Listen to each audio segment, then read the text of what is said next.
¿Ya lo tenemos?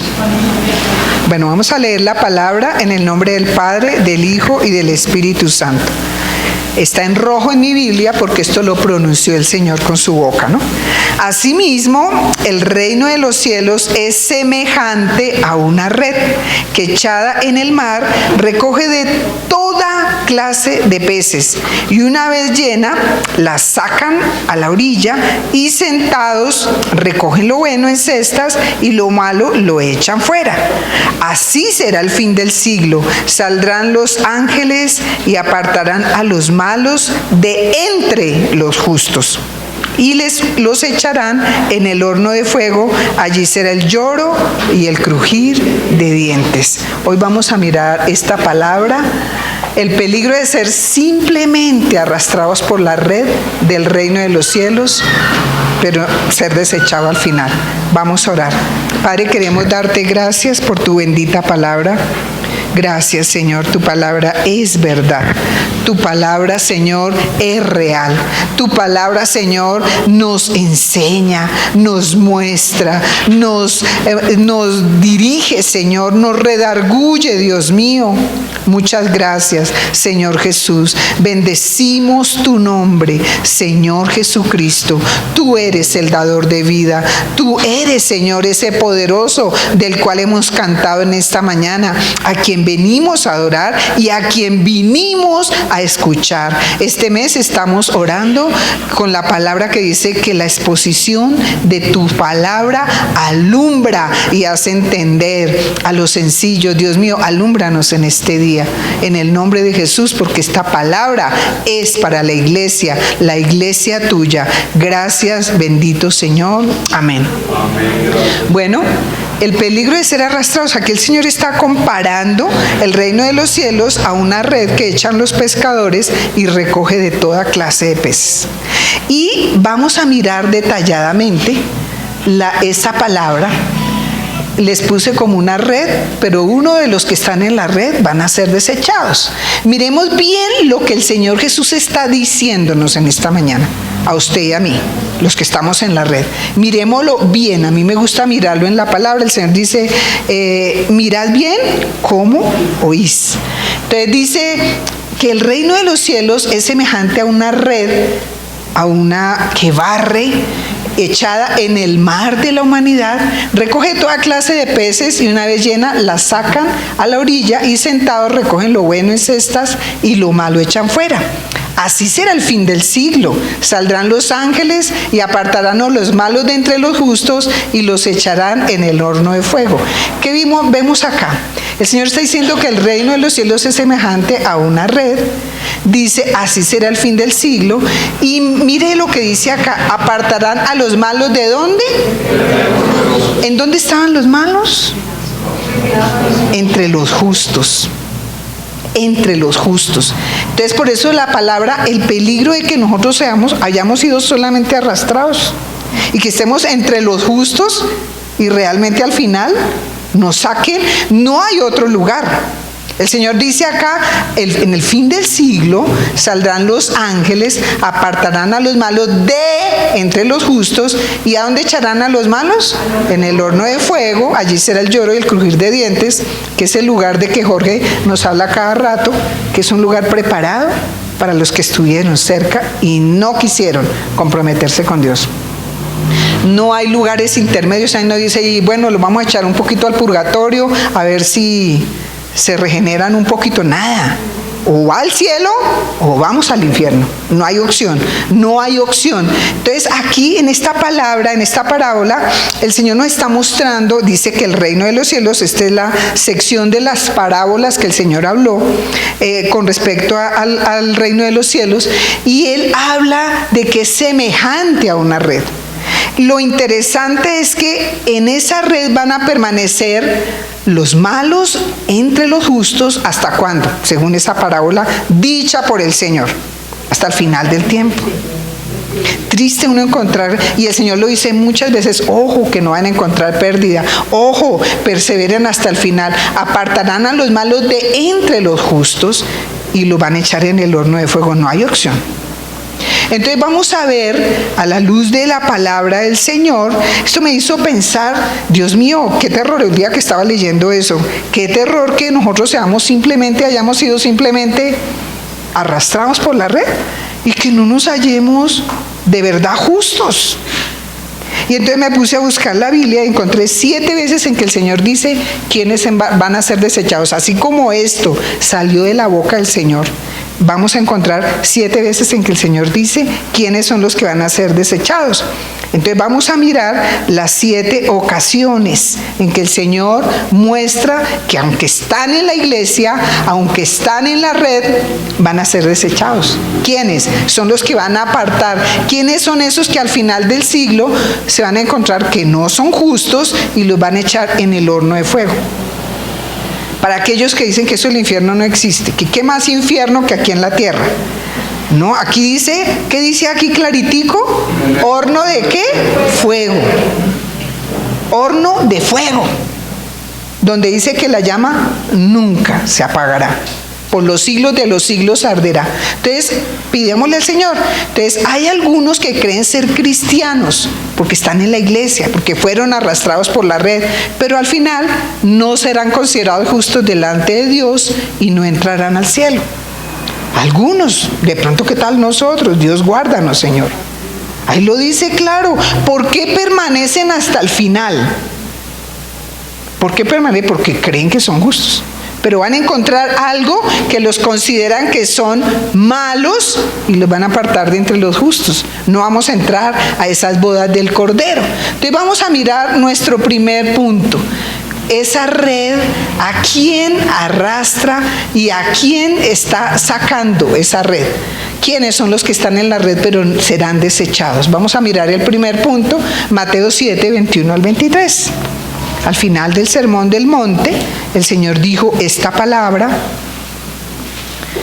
Dice el Señor: no todo el que me dice Señor, Señor entrará en el reino de los cielos, sino el que hace la voluntad de mi Padre que está en los cielos.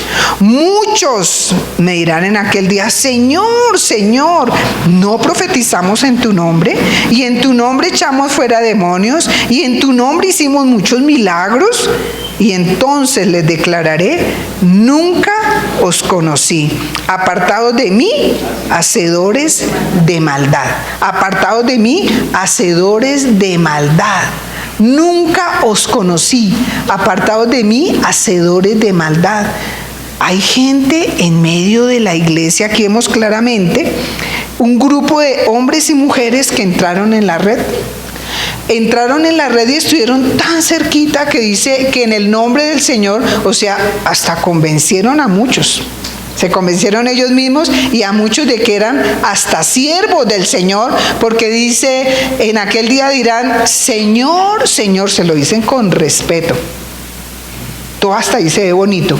Señor, Señor, no profetizamos en tu nombre. Ya hemos aprendido qué quiere decir profetizar, ¿no? Hablar la palabra de Dios. No es que se hayan puesto allá de brujos, allá a augurarle cosas a la gente, no. Enseñaron la palabra de Dios, profetizaron lo que Dios les dijo.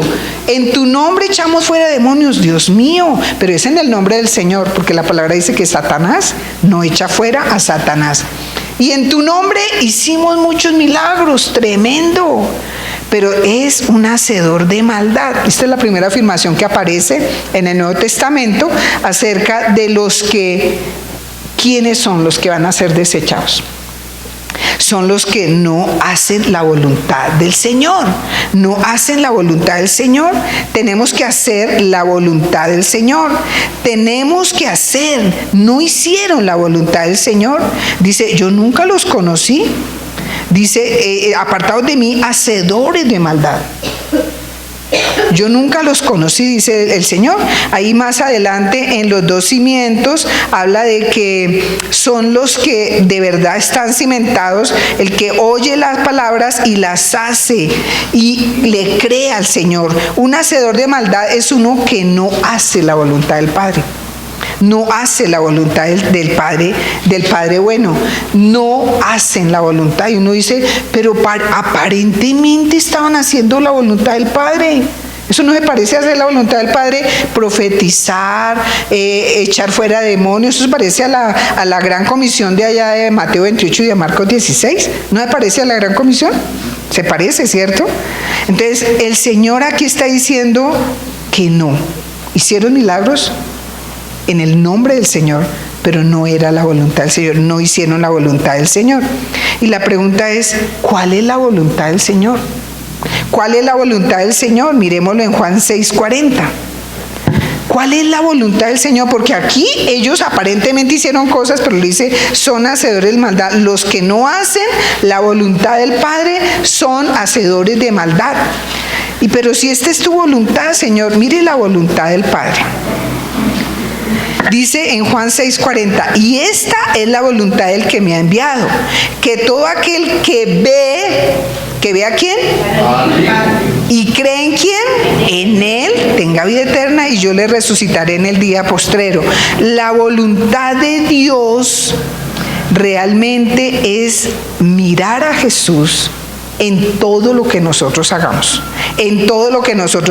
para que tengamos vida eterna.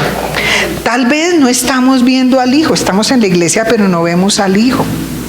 Tal vez estamos en la iglesia de Cristo, pero estamos viendo otras cosas. Ya lo que ya hemos hablado, espíritus extraños, movimientos extraños, estamos escuchando y viendo cosas raras. Tal vez creemos que porque vemos enlace, entonces estamos viendo a Jesús. No, usted está viendo un show. Nos mostraron en estos días un video que le llegó a mi hija Mónica, o yo no sé mi hija Mónica por qué lo vio, un video de una iglesia donde hacen una alabanza, que eso nada que ver, vestidos de boxeadores, como con chores y con guantes y con cosas extrañas, y uno dice, ¿y esto qué es? Es una iglesia grandísima aquí en Bogotá. Dios del cielo, ¿será que esa es la voluntad del Padre? Mire, en la Biblia usted encuentra la voluntad del Padre. ¿Usted lo está haciendo como Dios lo dijo? ¿Usted lo está haciendo como Dios lo mandó? ¿Usted está mirando en todo lo que hace al Señor Jesús? Porque aquí en Juan 6:40 dice que tenemos, la voluntad es que todo tenemos que verlo, tenemos que ver al Hijo y creer en Él. No solamente decir que creemos, pero no lo vemos. Porque mucha gente dice que cree en el Señor Jesús, pero no lo ve a Él. Ve imágenes, ve personas, ve denominaciones, pero no ve al Señor Jesús. Es la diferencia. Entonces nosotros tenemos que ver al Señor Jesús, al invisible. Mire lo que dice Hebreos 11:27 de Moisés. Me gusta esto. Ese Moisés, en todo lo que hizo, alguna vez se equivocó, alguna vez no le dio la gloria al Señor Jesús y por eso no entró a la tierra prometida.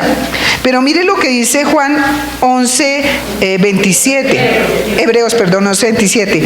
Por la fe dejó a Egipto, no temiendo la ira del rey, porque sostuvo como viendo a quién. ¿Usted en todo lo que hace ve al invisible? ¿O usted necesita ver para seguir al Señor? Es que si yo no veo las manifestaciones, si yo no veo nada sobrenatural, no, nosotros tenemos que sostenernos viendo a quién, invisible. ¿Quién es el invisible aquí? El Señor Jesús. Este Moisés tuvo una fe absoluta en el Señor Jesucristo. Él se mantuvo así. Tal vez estamos viendo costumbres, tal vez estamos viendo maneras, tal vez estamos mirando corrientes, pero no estamos viendo al vencedor, al Señor Jesucristo, que es el centro de la historia. Cantamos. El centro de mi historia tiene que ser el Señor Jesús. El centro de su historia tiene que ser el Señor Jesús. El centro de la historia tiene que ser el Señor. Es el Señor Jesús, aunque algunos no lo quieran reconocer. Él es el vencedor. Entonces, según esto, no todo el que dice Señor, Señor, sino el que hace la voluntad de mi Padre que está en los cielos. Yo puedo hacer esto, pero seguramente lo estoy haciendo mirando otras cosas, no mirando al Señor. no escuchando al Señor, no admirando al Señor Jesús. Entonces, ¿quiénes son estos primer grupo que lo van a sacar de entre los justos? Los hacedores de maldad, los que no hacen la voluntad de Dios. ¿Usted de verdad está haciendo la voluntad de Dios? La voluntad de Dios es que usted mire al Señor Jesucristo, que usted todo lo que haga sea viendo al Señor Jesús, para la gloria de Él, porque estos que tal vez hicieron cosas, dice, Señor, profetizamos, echamos fuera demonios, hicimos muchos milagros, pero el Señor dice que nunca los conoció porque son hacedores de maldad, porque no hicieron la voluntad del Padre. Era siguiendo hombres. Entonces pidámosle al Señor que nos quite, si somos los cristianos, que de pronto estamos siguiendo a hombres, siguiendo corrientes, siguiendo denominaciones. Ay, hermanos, pidámosle al Señor que nos guarde. Nosotros tenemos que seguir a quién. Lo que dice allá ese letrero: puesto los ojos y los oídos en el autor y consumador de la fe. ¿Cómo se llama el autor y consumador de la fe según Hebreos 11? El Señor Jesús. Pongámoslo, quitémonos esas cosas que se nos han adherido, que nos pueden hacer perder nuestra salvación. Y qué triste, en aquel día muchos se van a llevar una sorpresa. Lo que leímos en la parábola de la red, al final del tiempo, es que van a coger y abren y dicen: no, esto no puede entrar, no puede. Entonces es el primer punto, los hacedores de maldad que no hacen la voluntad de Dios. La voluntad de Dios es que lo miremos a su Hijo, a quien se le dio un nombre, dice que es sobre todo nombre. El nombre de nuestro Señor Jesús está inclusive por encima del nombre de denominaciones cristianas. El nombre del Señor está por encima de grandes pastores, del gran profeta. Nada más grande que ellos. ¿Quién es? El Señor Jesús. Cuidadito nosotros con atrevernos a tocar la gloria de Dios. Menos, nuestro nombre nada que ver. Nuestro nombre es el de siervo del Señor. Siervos no son ministros como los de acá, ministros, sino sirvientes del Señor. Yo sí me quiero ser una sirviente del Señor, pero útil, que seamos siervos útiles al Señor. Miremos, entonces cada uno miremos, ¿de verdad estamos en la iglesia, pero hacemos la voluntad de Dios? ¿O usted está siguiendo, es que su mamita lo obliga, su papito lo obliga, el esposo lo obliga, la esposa lo obliga, los hermanos lo obligan? No, usted tiene que seguir al Señor, porque usted se mantiene como viendo al invisible. Usted se mantiene admirando al invisible. Amén. Miremos nuestro segundo punto en esa red del reino de los cielos. ¿Quién es el otro que va a ser desechado? El segundo, ¿quiénes son los que están en la red pero serán desechados? El primero es el que no hace la voluntad de Dios, es un hacedor de maldad. Miremos el segundo, Mateo 19, 23, 24.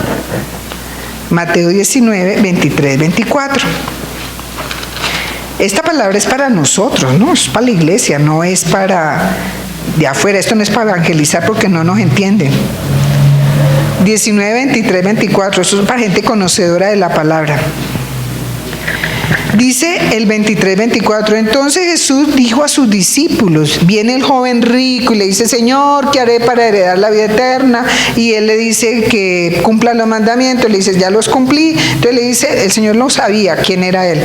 Entonces ve y vende todo lo que tienes y dáselo a los pobres y ven y me sigues. Como él no quiso, entonces el Señor declara esto. Dice desde el 23. Entonces Jesús dijo a sus discípulos: de cierto os digo que difícilmente entrará un rico en el reino de los cielos. Otra vez os digo que es más fácil pasar un camello por el ojo de una aguja que entrar un rico en el reino de Dios. ¿Será que los que tienen plata no van a ir al cielo? Sí van. ¿A qué se refiere esto? El Señor dice: difícilmente entrará un rico en el reino de los cielos.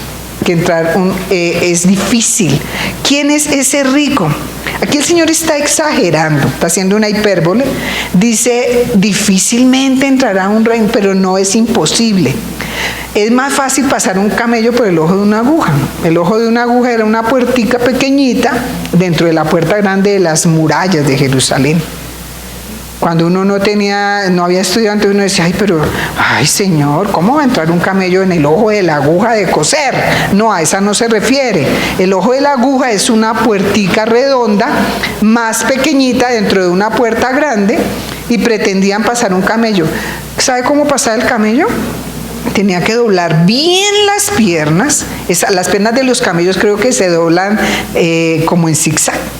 Tenía que doblar bien las piernas. Eso habla de humillación y casi que arrastrarse y casi que arrancarse el cuero, pero sí cabía. Sí cabía en el ojo de una aguja.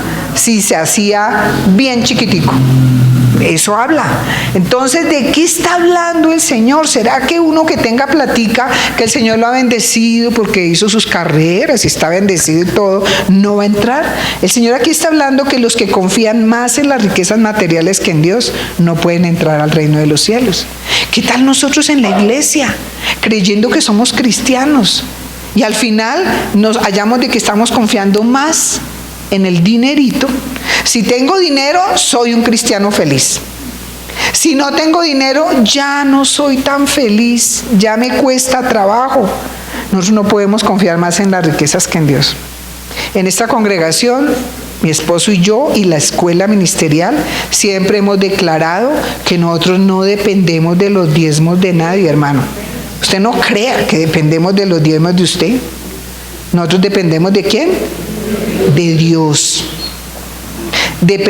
no confiamos en la riqueza de nadie, nosotros confiamos en la riqueza del Señor. Él es el dueño de todo, Él nos bendice, Él nos provee. Entonces nosotros aprendemos, y ¿sabe que Dios nos sorprende?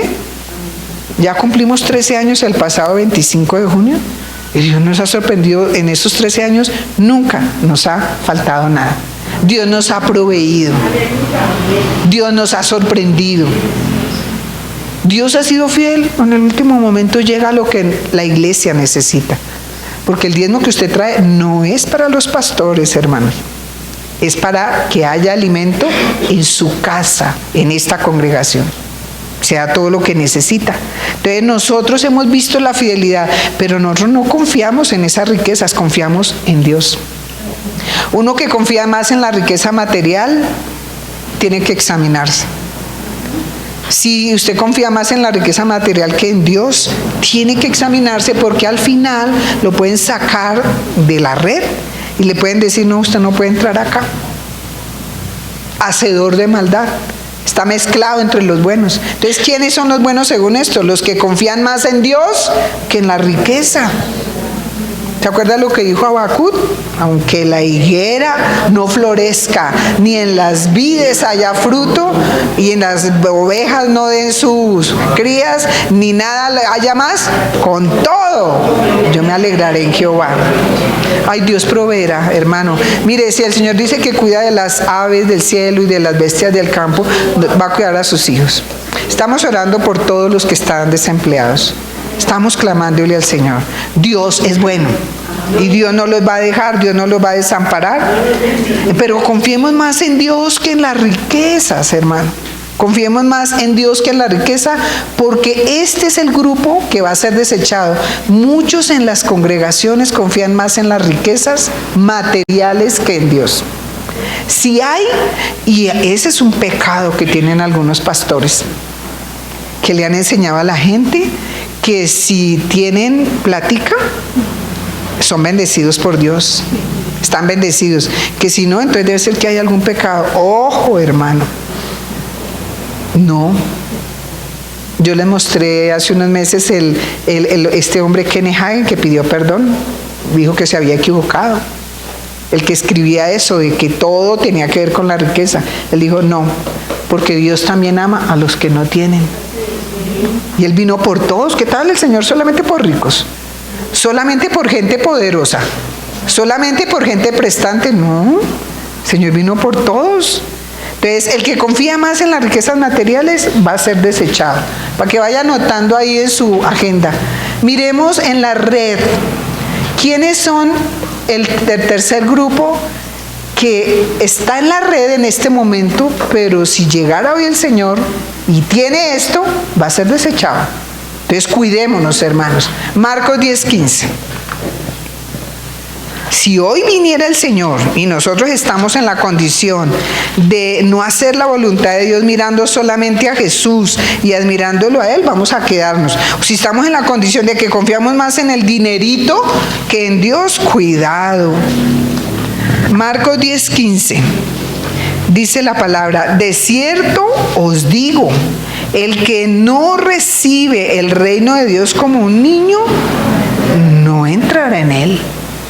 No, pero estaba en el reino. Allá vimos que unos ya estaban profetizando y todo, pero van a ser desechados. Vimos la parábola, estaban en la red entre los justos, pero los ángeles del Señor los sacaron de ahí. Entonces, ¿quiénes son estos? El que no reciba el reino de Dios como un niño. ¿Cómo son los niños? Los que tenemos nietos, los que tenemos hijos pequeños. ¿Cómo son los niños? Con respecto al padre y al gobierno que lo rodea, que es el de la casa del padre. ¿Usted ve a un niño alguna vez preocupado? Ay, no hay trabajo. Mi papito no tiene trabajo. No le importa. El niño, él no le importa si el papá tiene o no tiene trabajo. El niño está confiado que le van a dar su desayuno, su almuerzo y su comida. Y pide, él no le importa que no tienen plata, y si me pueden comprar la paleta, el chocolatín o no. ¿Cuándo ha visto un niño que se solidariza y dice: ay, por esto mi papá no tiene, no le voy a pedir un dulce? ¿Ha visto algún niño que se solidariza? No, el niño no le interesa, él está confiado que su papá mirará cómo le consigue la chocolatina, cómo le consigue el dulce. Entonces aquí el reino de los cielos, o sea, es para aquellos, los justos son los que vienen a Jesús. Ay, un niño también es sencillo, a no ser que haya enseñado a su niño a ser todo high y todo creído y altivo, ojo con eso. Nosotros podemos dañar a los niños. Por naturaleza un niño es sencillo. Un niño no hace distinción. Ay, no, yo no me meto con ese. ¿Sabe cuándo hace distinción? Cuando los papás le enseñaron. No, yo no me meto con ese porque ese no es de mi estrato. ¿Ha visto algún día a un niño que haga así? Nada, el niño se va a un parque y se junta con esos niños a jugar y no le importa de dónde son, ni quiénes son los papás. No hace distinción. Un niño es sencillo, un niño es confiado, un niño es humilde.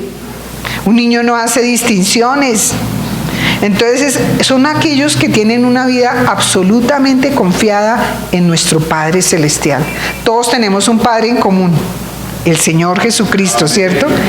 Entonces son los que consideran: yo no tengo virtud alguna, yo no tengo nada. El que tiene, ¿quién es? Mi papá. Mi papá es el que tiene. Y un niño tiene una particularidad. Un niño, él está tan confiado que él habla de nuestra casa, nuestro televisor, nuestro. ¿Y es del niño o es del papá? ¿De quién es el televisor, la casa, el carro y todo? Mi carro, ¿es del niño o es del papá? Pero él lo toma tan, o sea, está tan confiado en lo de su padre que él no tiene. El Joelito, yo lo asomo por la ventana y él ya muestra el brum del papá, el carro. Él lo considera ya de él, ¿cierto? Entonces nosotros vemos acá que los que no son sencillos, humildes y confiados como los niños, no van a entrar. Ay, pero están en la iglesia. ¿Sabe que en la iglesia hay mucha altivez? En la iglesia del Señor hay altivez. Los que no son sencillos, humildes y confiados como niños, esos los van a sacar de entre los justos. Cuidadito. La iglesia no debía tener estratos ni nada. No debía tener. Tremendo.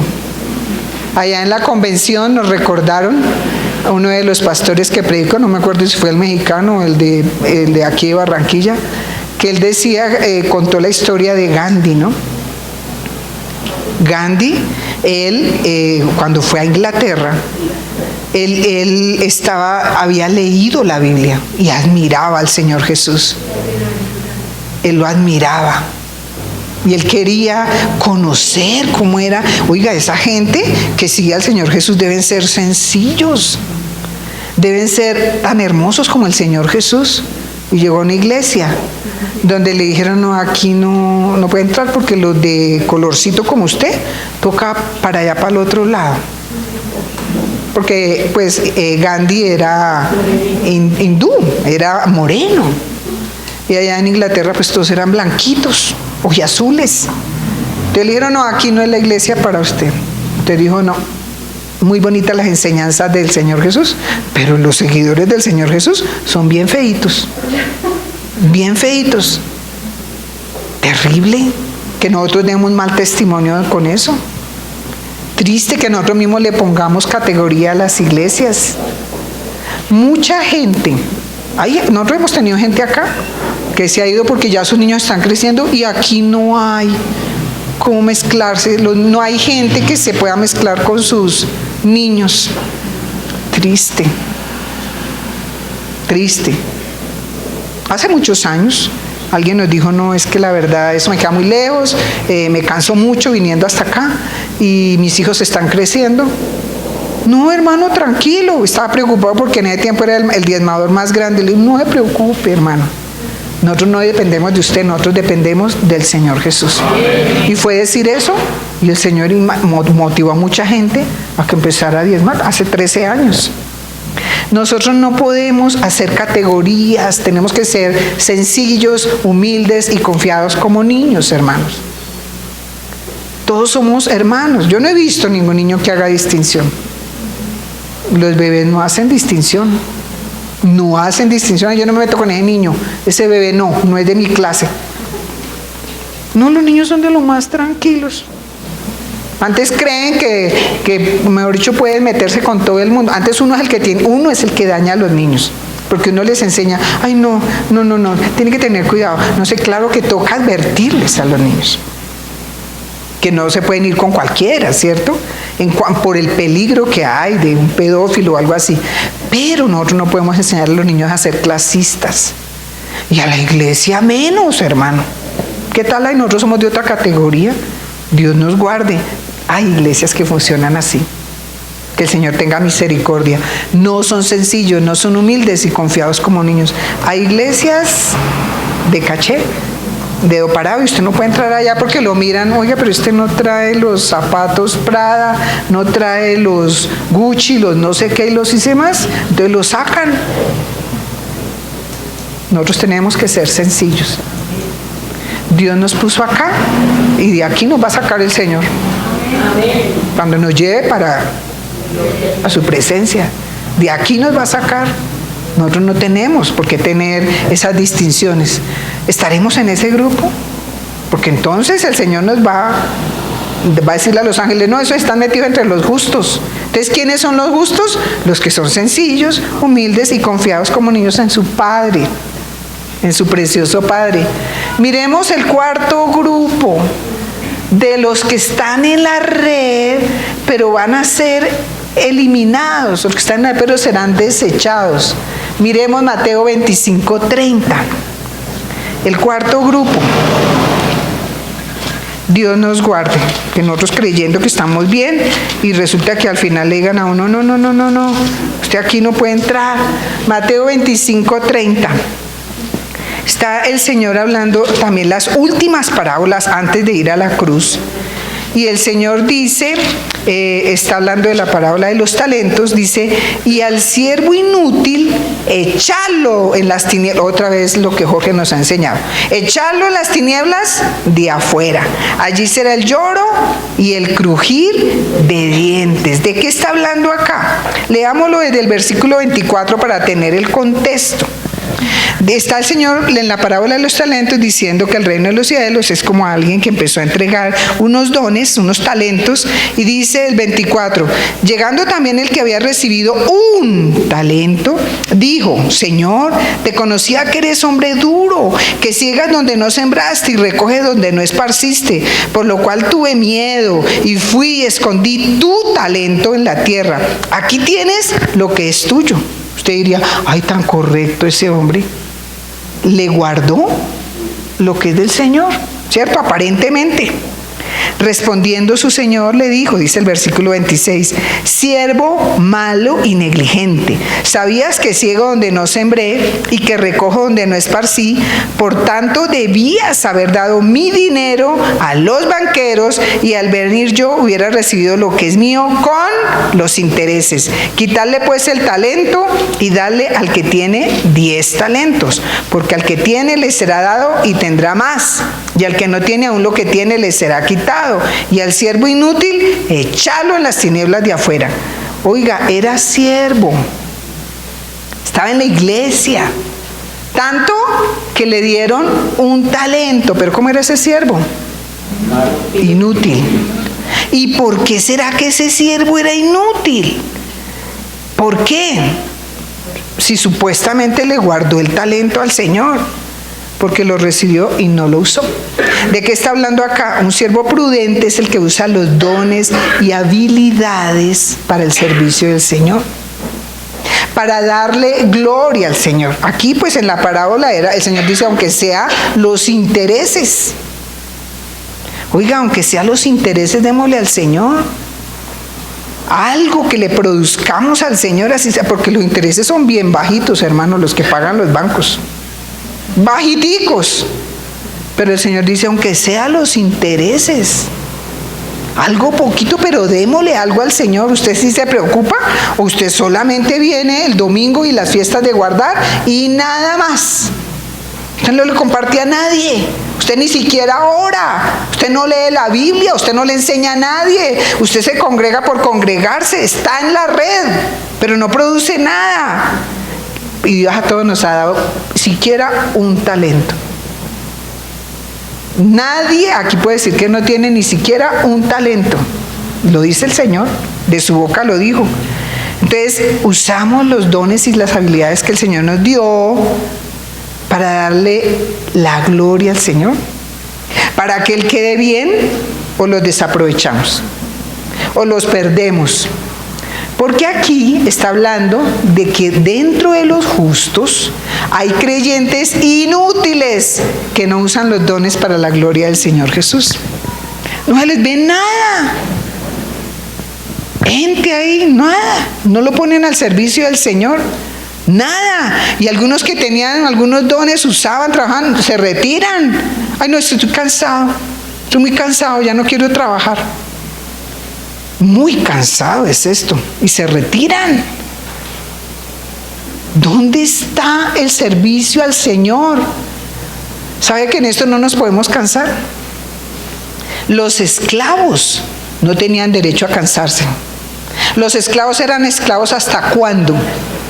De pronto, uno que otro le daba la libertad. El Señor nos dio la libertad, pero a nosotros nos pasa lo que en el Antiguo Testamento.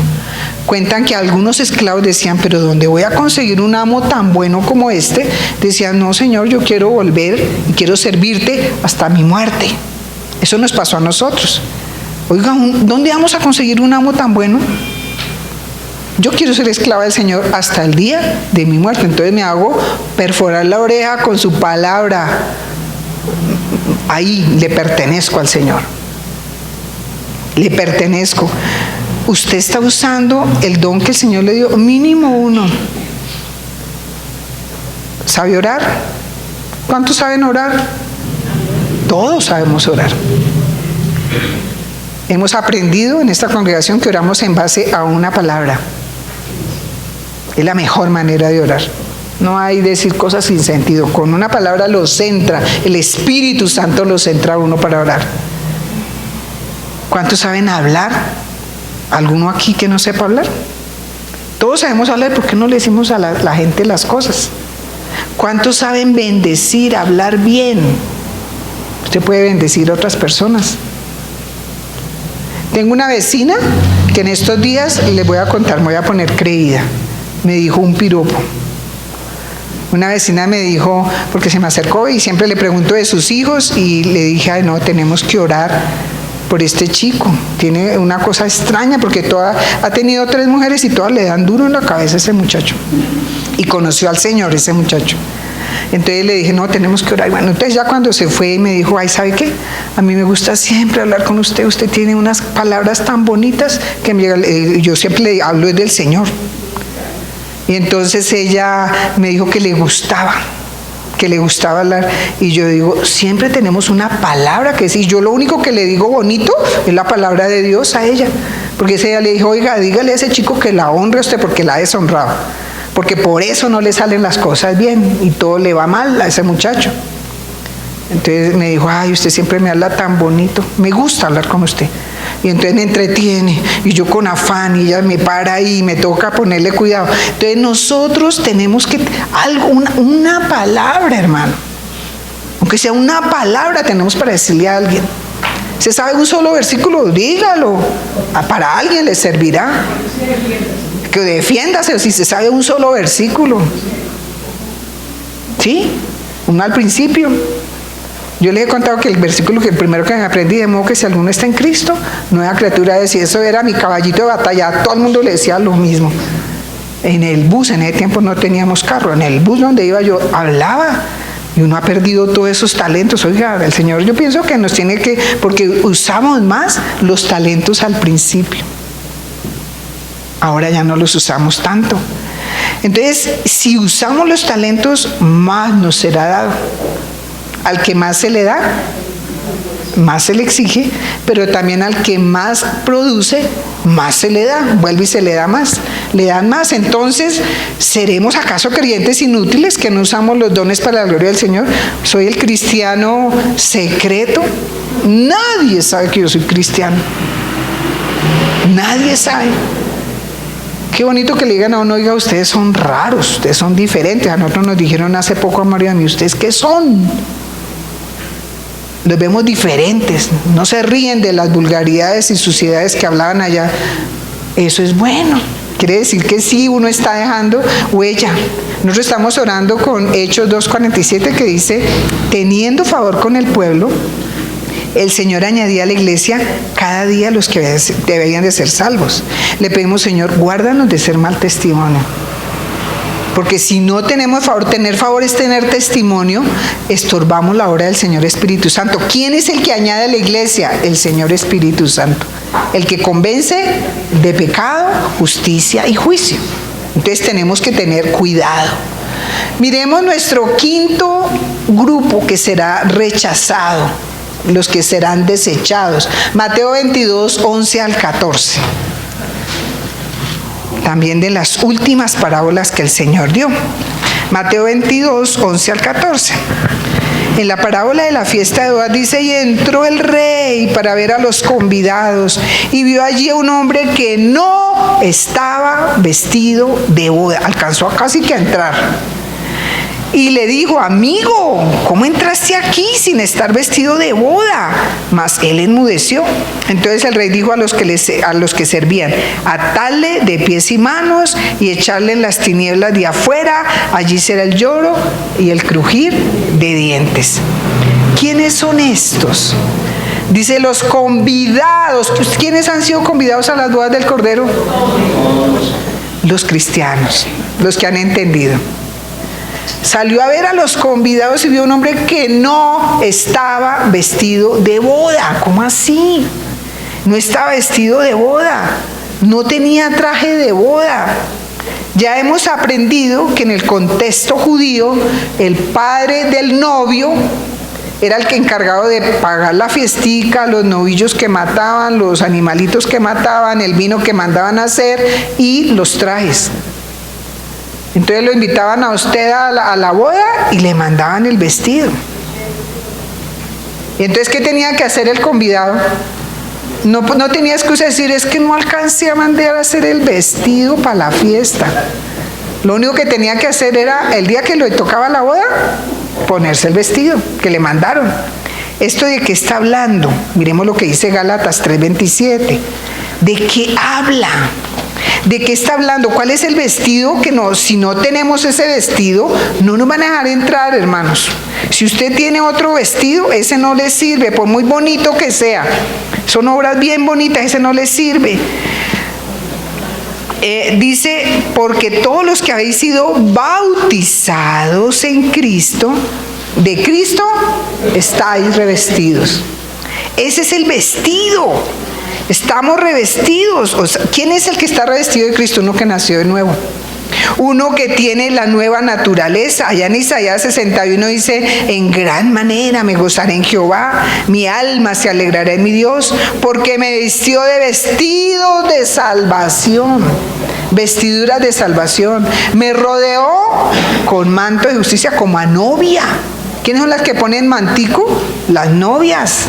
Dice, me rodeó con manto de justicia, como a novio me atavió y como a novia, adornada con sus joyas. Usted, si no tiene la vestidura, si piensa, mire, en la iglesia se dan dos casos hoy. Hay gente que no está vestido de boda porque su fe no es sincera. No tiene una fe genuina en el Señor. Y hay gente que no está vestido de boda porque después de entrar a la iglesia, al cuerpo de Cristo, porque dice que si estamos bautizados, sumergidos en el cuerpo de Cristo. Recuerden los 3 tipos de bautismo. El más importante es en el cuerpo de Cristo, que es la iglesia, ¿cierto?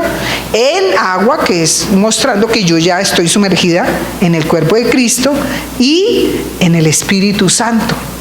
Usted se puede morir y si está bautizado en el cuerpo de Cristo, usted es parte de la iglesia, usted va para el cielo. Pero ¿qué tal usted bautizado en agua, pero no tiene el bautismo del primario, el más importante, que es en el cuerpo de Cristo? No entra al cielo porque es no está vestido adecuadamente. Entonces, Dios nos ha llamado a que, dice, muchos son los llamados y pocos los escogidos. Oiga, increíble. Entonces la vestimenta representa mi comportarme. Yo me estoy comportando como de verdad un hijo de Dios. ¿De verdad soy un nacido de nuevo? Porque recuerden lo que dice la Biblia, que nuestras mejores vestiduras son como ¿qué? Trapos de inmundicia. Entonces cuando yo creo que es que no, yo voy allá porque es que yo soy buena gente, es que yo ayudo a los pobres, que ese es el problema de la iglesia tradicional, que creen que por hacer obras de caridad están vestidos de justicia. Al hacer obras de caridad es un resultado de estar vestido de justicia de Cristo. Tengo la mente de Cristo, tengo el amor de Cristo y entonces por amor yo ayudo. No para que me vean, que es diferente hacer obras para que me vean, para que me aplaudan. Esas justicias propias, nuestra vestimenta, es un trapo de inmundicia delante de los ojos de Dios. Entonces nosotros tenemos que tener el ropaje de boda apropiado, que es la justicia de Cristo y la santificación que eso lo da. Entonces, ¿quién es el quinto grupo que va a ser separado entre los justos? Los que no han nacido de nuevo y no están revestidos de Cristo. De modo que si alguno está en Cristo, nueva criatura es. Las cosas viejas pasaron, dice, y todas son hechas nuevas. Ya los chiros viejos nos los quitaron. Nuestras maneras viejas se cayeron. Nuestro comportamiento extraño se cayó. Entonces nosotros tenemos que pedirle al Señor que nos ayude de verdad a entender esto. No es por obras, dice el Señor, para que nadie se gloríe. Por gracia sois salvos, dice la palabra. Y esto no es de vosotros, no por obras, para que nadie se gloríe. Es una fe que Dios nos ha dado en Él, creerle a Él. Miremos el sexto grupo de personas que la red arrastra, pero que serán desechados. Mateo 25, 10 al 13, ahí cerquita donde estábamos leyendo. Mateo 25, 10 al 13. En las parábolas de las 10 vírgenes. Entonces hablamos de las vírgenes, las 5 prudentes y las 5 insensatas. eran vírgenes, estaban vestidas, estaban esperando al novio, o sea que estaban en la iglesia, según la parábola, están en la iglesia, están en la red. Pero dice desde el versículo 10, no, desde el 9, desde el 8 leamos: y las insensatas dijeron a las prudentes: danos de vuestro aceite, porque nuestras lámparas se apagan. Mas las prudentes respondieron diciendo: para que no nos falte a nosotras y a vosotras, id más bien a los que venden y comprad para vosotras mismas. Pero mientras ellas iban a comprar, vino el esposo, y las que estaban preparadas entraron con él a las bodas. ¿Y qué pasó? Se cerró la puerta. Después vinieron también las otras vírgenes diciendo: Señor, Señor, ábrenos. Mas él respondiendo dijo: de cierto os digo que no os conozco. Y dice el versículo 13: velad pues, porque no sabéis el día ni la hora en que el Hijo del Hombre ha de venir. ¿De qué está hablando esto? De gente en la iglesia que no está esperando al Señor. Y como no le está esperando que venga hoy, esta parábola es la necesidad de estar preparados todos los días. Tengo algo que solucionar, es que no he perdonado a mi hermano. Oiga, ¿qué espera? Toca perdonarlo hoy. Es que no he devuelto eso que me cogí sin permiso. Oiga, ¿qué espera? Devuélvalo hoy. Es que me gusta todo esto, un día más, pero prometo que la otra semana ya me regenero. ¿Qué espera? Hágalo hoy. De pronto no hay tiempo. ¿Qué tal que el Señor venga hoy? ¿Qué tal que el Señor venga hoy? Entonces, esta es la parábola de la necesidad de estar preparados en todo tiempo como hijos de Dios. Hay gente en la iglesia que no está preparada. Entonces son los que dicen: ¿qué? ¿Cuánto hace que están diciendo que el Señor viene y no ha venido? Eso yo todavía puedo gozarme y comer. Eso no pasa nada todavía. ¿Cómo nos identificamos nosotros? ¿Como las prudentes que estamos listas? ¿O como las insensatas? No están preparados para la venida del Señor. Esta parábola es después de que el Señor habló de las señales en Mateo 24, antes del fin. Y aquí es importante esta parábola porque Él nos advierte. Entonces, mire lo que está pasando con mucha gente. Leámoslo en Lucas 21, 34 y 35, porque no se nos olvide. Lucas 21. Ay, Dios, toca correr. Lucas 21, 34 y 35, léalo allí. El Señor, una advertencia: mirad también por vosotros mismos que vuestros corazones no se carguen de glotonería y embriaguez y de los afanes de esta vida, y vengan de repente sobre vosotros aquel día, porque como un lazo vendrán sobre todos los que habitan sobre la faz de la tierra. Nosotros tenemos que tener cuidado. Tenemos que que nuestro corazón no se cargue de glotonería, de embriaguez. Entonces, ¿cuál es el grupo que va a ser desechado entre los justos? Los que no están preparados y listos, esperando al Señor Jesús. ¿Usted está esperando? ¿Usted está seguro que si viene el Señor hoy, se va con el Señor? O como dicen los jóvenes: es que tengo un arrocito en bajo. Arrocito en bajo no lo deja ir. Arrocito en bajo se queda, hermano. Es que tengo allí una tinieblita pequeña, un tinieblo, dicen. Tampoco lo deja ir. Esas cosas secretas Dios las conoce. ¿Y qué tal desechados? Entonces, en Tito 2:12 dice: enseñándonos que renunciando a la impiedad y a los deseos mundanos, vivamos en este siglo sobria, justa y piadosamente, aguardando la esperanza bienaventurada y la manifestación gloriosa de nuestro gran Dios y Salvador Jesucristo. Tenemos que enseñarle a la gente a renunciar a la impiedad y a los deseos mundanos. Renunciemos. Señor, yo renuncio a eso, ya no más fornicación, no más esa suciedad. No podemos perder de vista que tenemos un llamado todo el tiempo. Mi Señor puede venir hoy, o por mí solita, o por todos, el arrebatamiento. El Señor puede venir, tenemos que estar preparados, maleticas listas, la vestimenta adecuada. Alguna vez yo di una palabra de la maleta que tenemos que tener lista. No podemos llevar lo que no necesitamos.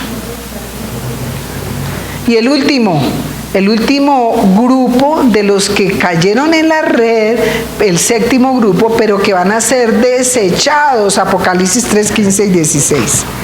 Apocalipsis 3, 15 y 16, todos nos lo sabemos. En un tiempo, no pensamos que esto era para la iglesia, esto es para la iglesia, es un mensaje a la iglesia, esto no es para gente de afuera. Yo conozco tus obras, que ni eres frío ni caliente.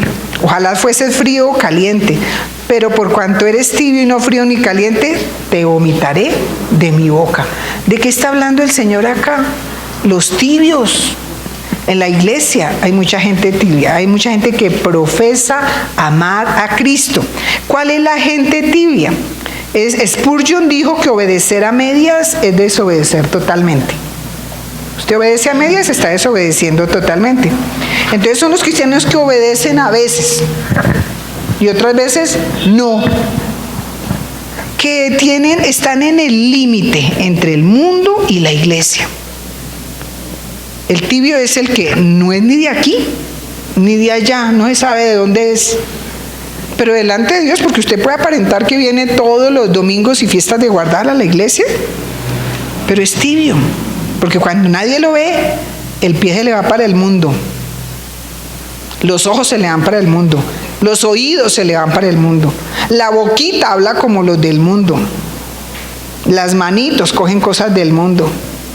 Tenemos que tener cuidado. Y el Señor mismo dice que a esos el Señor porque no es ni de aquí ni de allá, el Señor ¿qué va a hacer?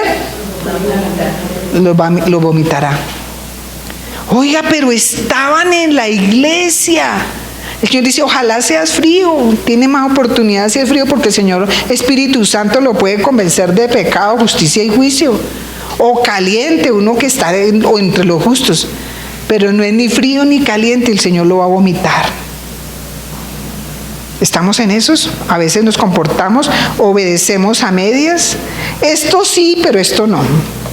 Entonces, ¿quiénes son estos? Los que están en el límite entre el mundo y la santidad. Aparentan amar a Cristo, pero miran y aman al mundo más que a Cristo. Esos son los tibios. Aparentan. Dios ve todo. Dios ve todo. Y hay gente que no se esfuerza en salirse de esa liviandad. No se esfuerza. Entonces, conclusión, aunque muchos están en la red del reino de Dios, serán desechados al final porque aunque están en la iglesia, no hacen la voluntad de Dios. Ya ahorita sale otra vez aquí la conclusión. El segundo, aunque están en la iglesia, confían más en las riquezas que en Dios. Tercero, aunque están en la iglesia, no son como niños, sino al contrario, son altivos, son desconfiados, son clasistas. Esos no van a entrar. Iglesias clasistas no van a entrar, van a ser desechadas. Aunque están en la iglesia y recibieron dones, son inútiles, no los usan para la gloria del Señor. Triste. Aunque están en la iglesia, entonces no han nacido de nuevo y no están revestidos de Cristo. Aunque están en la iglesia, no están preparados para la venida inminente. Es ya, el Señor viene ya.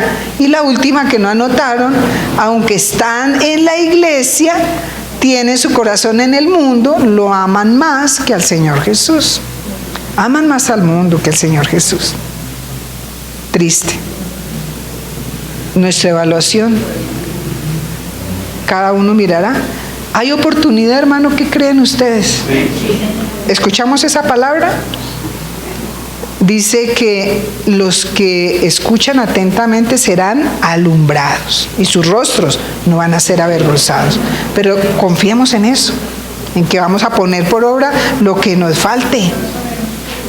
Cuidémosle al Señor, pidámosle al Señor que nos ayude de verdad a sujetarnos. Oremos. Padre, queremos darte gracias por tu palabra, tu bendita palabra, Señor Jesús, tu palabra maravillosa, Dios. Guárdanos, Señor, de ser simplemente arrastrados por la red, pero que llegue el día y nos saquen a un lado y nos echen al lago de fuego.